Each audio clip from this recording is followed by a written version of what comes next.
Hey guys, this is the biggest one, and this is going to be your home for however long you've booked it. This here is your green self-containment sticker. This is what allows you to freedom camp. Sometimes you might find that, hey, it's not actually green. That's just due to, during summer, it fading. To get to your hood, this is your release latch. You want to pull it, and then we're going to pop over into the front. Underneath here, you will find a little lever right there. You're going to pull that and pick it up. This here is your coolant, brake fluid. Over here is your oil dipstick. And if you ever need to fill your oil, just over here. You do not need to be concerned. Everything does get checked by our in-house mechanic before it goes out, but it's always just good to know where everything is in case. And on your passenger side is your glove box. In here you've got your washing line and pegs, first aid kit. If you do use anything, please just let us know when you get back. That way we can replace it, and your tiny toolkit. These tiny toolkits are normally used for your pots and pans. You might find that the lids come a bit loose. Just give it a tighten up and you're all good. This is the step ladder. To pull out your step ladder, you've got a little latch just here. Push it in and pull it out. Do just remember to put it back in before you drive off. Between your passenger door and your sliding door over here, you've got your diesel cap. You do not need to pull a latch or anything. You literally just open up the flaps. Here is your diesel. You will need to use your car keys to open that up. Only use diesel, please. And this down here is your AdBlue. You won't need to touch the AdBlue. The only time you'll need to fill up the AdBlue is if your dashboard asks you to do that. If it does ask you to do that, please reach out to us and we will walk you through how to fill it up. If it doesn't say anything, please ignore it. We'll fill it up when you get back. Use anything in your camper, you will need to turn the power on. To do that, you'll turn your power and load on. Give it a few seconds and you'll hear that. That means everything has power now and you're all good to go. This here, that bar, that green bar, says what percentage you are at with your Ledger battery. Currently you're at 88%, so you're all good to go. When you're hitting around about 40%, we would say you need to go stay at a powered campsite. You do also have solar panels, so that will help charge it as well. To turn your water on, you want to push down pump 1 and hold, and you'll see this little green dot pop up. That's when you know your water is on and good to go. Example, here's your sink. Sweet. To turn your water off, you will once again push down, hold pump 1 until the green button disappears. These are your water tanks. Currently tank 1 is filled, that is your fresh water. Tank 2 is your gray water. If it is above 25%, you'll definitely want to make sure you go fill it up.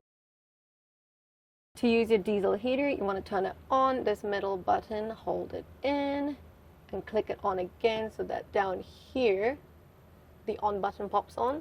To use your hot water, you want to make sure you go to your diesel heater and click the hot water button, which is this button right here. So if you want to use your heater, you need to make sure that is on.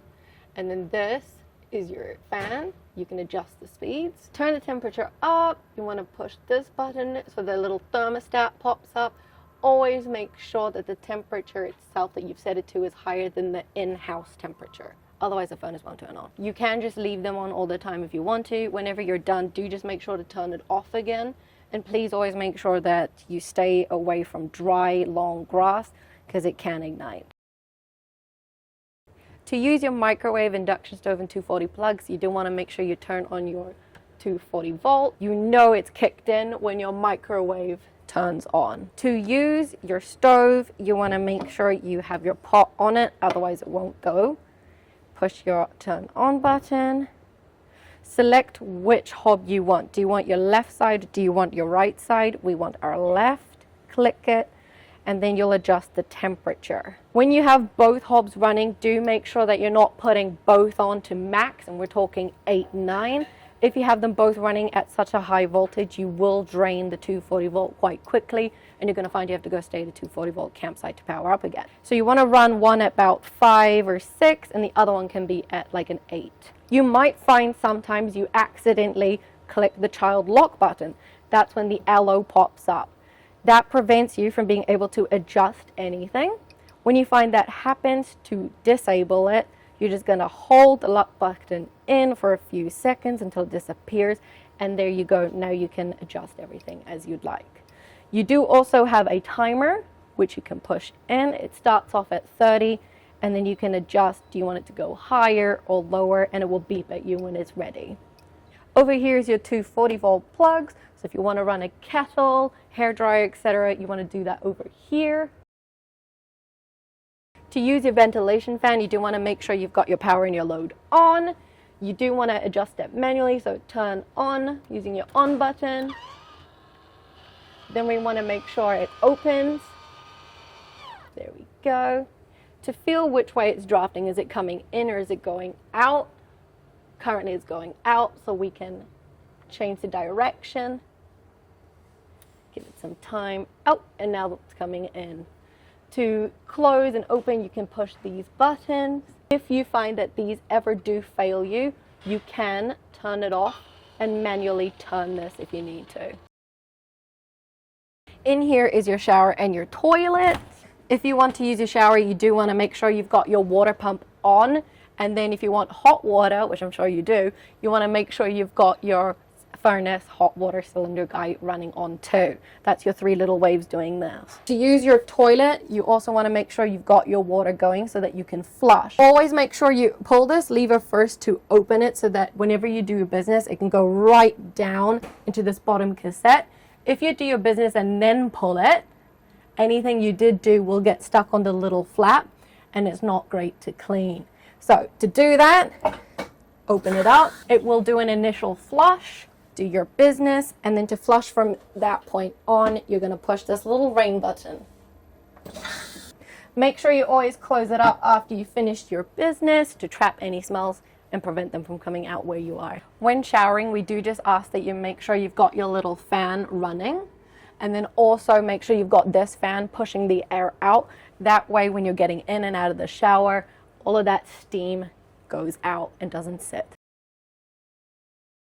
Underneath the seat next to your sink, this is where your leisure battery is. Sometimes you might find when you're plugging up at a 240 volt and your plugs aren't working, it just means something has tripped, and most of the time it's just your trip switch. So to access it, you want to remove your cushions to get underneath, open up this box, and there he is.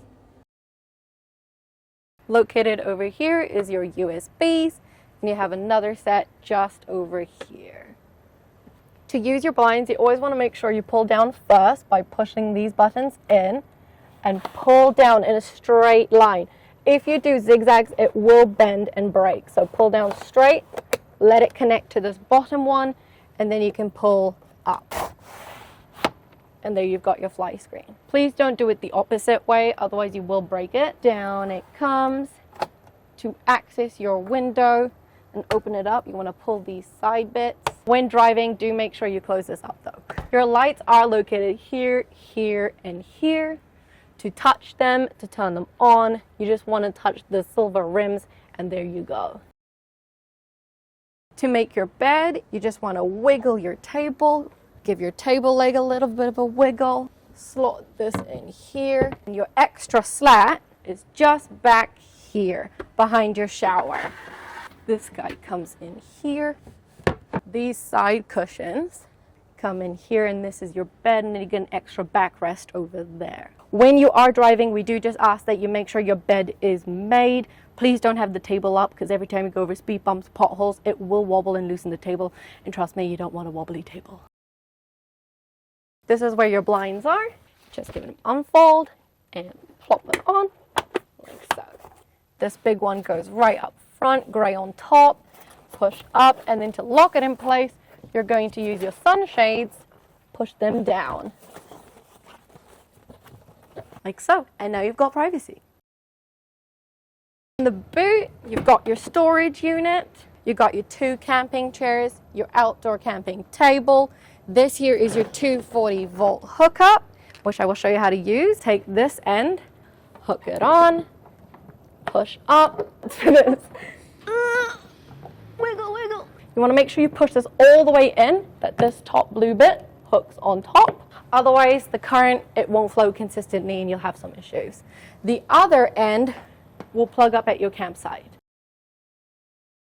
And over here, you've got your gray water hose and your fresh water hose. And if you follow me, I'll show you where to fill and empty things up. Starting with your fresh water hose, you only want to use this for your drinking water. Please don't use this to clean your toilet or do anything nasty. You're gonna take your latch off, hook it on, hook it up at your campsite, pull this lever, and let the water fill up. You know your water is full when water starts dripping out of the overflow pipe. To finish, before you detach it once your water is filled, make sure you turn it off by the lever, shake out any excess water, and then release. To empty your gray water, you want to make sure you pull your pipe out.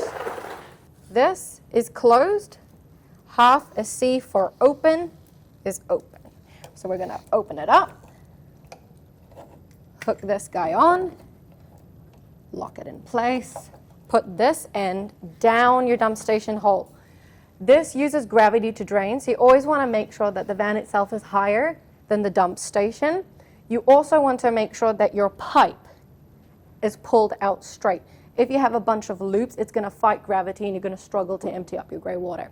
So make sure that's down, everything's level. Pull this lever and let it drain. You know it's finished draining when no more water is coming out.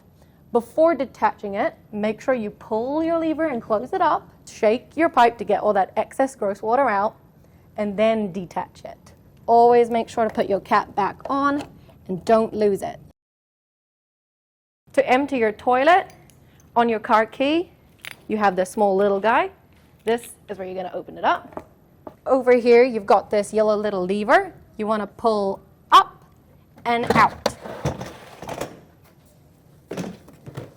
To empty your toilet, you want to do this is black water, down your black water dump station.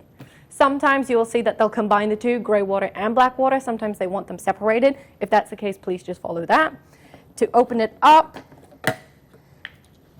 twist it, dump it, then using their dirty hose, not your freshwater hose, you're going to pull this lever, open it, rinse, and you're going to keep doing that until it rinses clear. If you do return it full, we will give you the option to rectify it. If you decide no, you don't want to, it will be a $100 charge. But we do ask you to just empty it before returning it to us, because we like presents, but just not these presents. Make sure it hooks in. To close it, you're going to twist it, push in, and lock. To turn your car on, you want to put your key into the ignition, turn on 3 clicks. Here on the right side, it will display how much fuel you've got, which is diesel. Currently it's full. We do ask you return it full or to the level that you received it as. On your right, this here is your window wipers. Here on the left, you've got your indicators. Over on the left is also where your lights are. If you want automatic lights, on your right, you've got your buttons here, where you can adjust the height of your beams, whether you want a higher or lower. You can also put on automatic lights. On this side too, you've got your park brake. This is a smart van, so if you do push on the gas and you haven't released your park brake, it will release itself. But if you did want to manually do it, you can pull and push over here on this side. In front of you, you've got your brakes.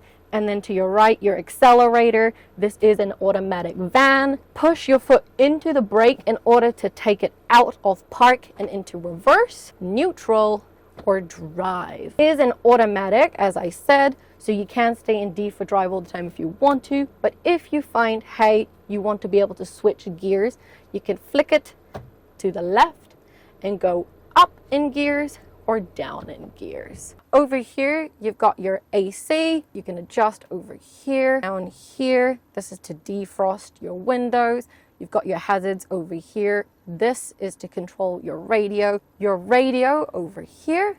This is your radio. You can set your channels over here. If you want to adjust and add Bluetooth, add your Bluetooth, add a device, go onto your phone, search Uconnect, connect via phone, and it'll pop up. When connecting via Bluetooth, you do want to make sure you are parked and stationary. If you do try and do it when you are driving, it won't connect. So do just be aware of that. You will notice that this van does not have a rear view mirror.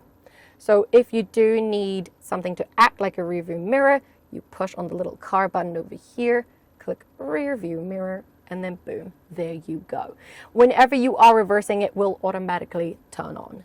To turn it off, you just want to exit and go back to wherever you would like. The nice thing about these chairs is that they do swivel around. To do that, you've got your levers on the side over here. You want to twist your lever and the entire thing spins like so. Your driver's side also does that. Whenever you spin it back just before driving, make sure that these seats click into place just so that you don't go spinning around with it. This here is our emergency contact pamphlet. This top number is our number. You can WhatsApp us too. We are a lot faster at responding to WhatsApp. Please contact us between 9 a.m. to 5 p.m. Monday to Friday office hours. If you find it's outside of those hours, it constitutes as an emergency or it's something we cannot assist you with, you want to reach out with these guys, NZRA, New Zealand Roadside Assistance. They will help you in line with the insurance policy that you opted for. In the event that you ever do need to change your spare tire, to access your toolkit, it's underneath your passenger seat. Pop this guy out. Slide this entire toolbox out. It's very heavy, so do just be careful. And come around with me to the back. Right, to change your tire, you're going to make sure you've turned this open, push this button in, and then this top bit pops off. You've got your wheel changing kit. You're going to want this, and then this little one just tucked in there to get to your spare tire. You want to make sure you got these hooked in like so, this guy here, and then this is going to go all the way down here, like so. You will then crank it to lower your tire down. On top of the tire, there's just a little hook that you're going to have to unhook to release your tire. From that point on, we do ask that you just give us a call and we will walk you through the rest on how to change your tire. Sweet! And that is your Biggest One Camper tutorial. If you do ever have any questions, do feel free to give us a shout. We're more than happy to help. I give you your keys.